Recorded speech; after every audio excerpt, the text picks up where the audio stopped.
ঠিক 3টের সময় ট্রেন ছেড়ে দিল, আর ট্রেন ছাড়ার আধ ঘন্টার মধ্যেই চলে এলো খাওয়া, মানে ইভিনিং স্ন্যাক্স। হ্যাঁ, তার আগে অবশ্যই একটা 500 ml জলের বোতল আমাদের দিয়ে গেছে, আর এখন খাবারটা এসছে, দেখাই একবার। খাবারে যেটা দেখতে পাচ্ছি, একটা দারুণ পপকর্ন দিয়েছে, হিমালয়ান সল্ট ক্যারামেল পপকর্ন, 4700 পিসি, এটা দারুণ খেতে। আর এটার মধ্যে আছে কচুরি,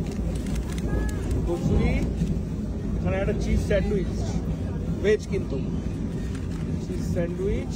এটা চায়ের জল দিয়ে গেল এখন। এটা কি দিয়েছে? আচ্ছা, এটা মশলা চায়, মানে এটা এর মধ্যে দিয়ে গুললে চা রেডি। আর তার সঙ্গে টমেটো সস তো আছেই।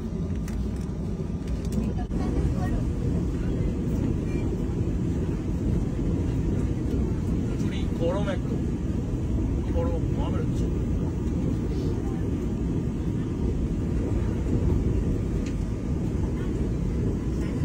ঠিক আছে, মোটামুটি মানে ট্রেনের খাবার ছিল, ঠিক আছে।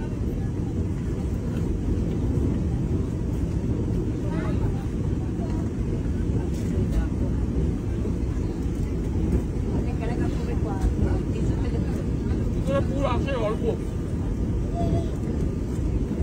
এবারে স্যান্ডউইচটা খেয়ে দেখি কিরকম। স্যান্ডউইচটা খুলেছি, ভেতরে শুধু চিজ আর মেয়োনিজ, আর কিছু নেই, মানে ভেজিটেবল কিছু দেখতে পাচ্ছি না, কিন্তু নামে ভেজ স্যান্ডউইচ। যাই হোক, খেয়ে দেখি কিরকম।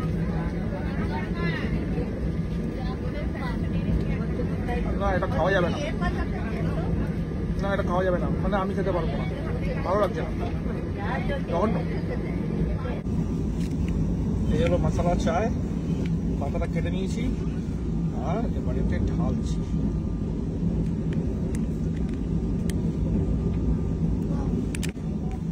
এতে কিন্তু দুধ, চিনি, চা আর মশলা সবকিছু মিক্স করা।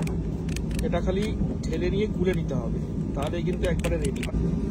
চায়ের মতো দেখতে তো ঠিক হলো না, যাই হোক কিছু একটা হলো আর কি তৈরি। খেয়ে দেখা যাক।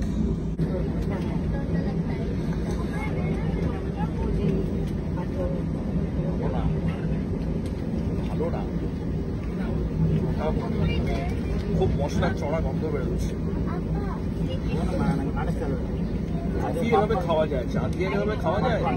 চা যদি জল দুধ দিয়ে নাই ভালো করে ফোটালাম, তাহলে যদি চিনি নাই মিক্স করলাম, তাহলে আবার কিসের চা? আমাকে কিন্তু স্ন্যাক্স হিসেবে ওইটা দেওয়া হয়েছিল, এই পপকর্নটা, আর আমার মেয়েকে আর ওয়াইফকে দেওয়া হয়েছে বিকাজি ছিঁড়ে। কেন এটা এরকম হবে? সবার তো একই পাওয়া উচিত, সবাই তো একই টিকিট কেটেছে। মানে আমি অবধি ওইটা পেয়েছি, এই বাকি দুজন এইটা পেলো। যাই হোক, বল খেয়ে রিভিউ দে। ওটা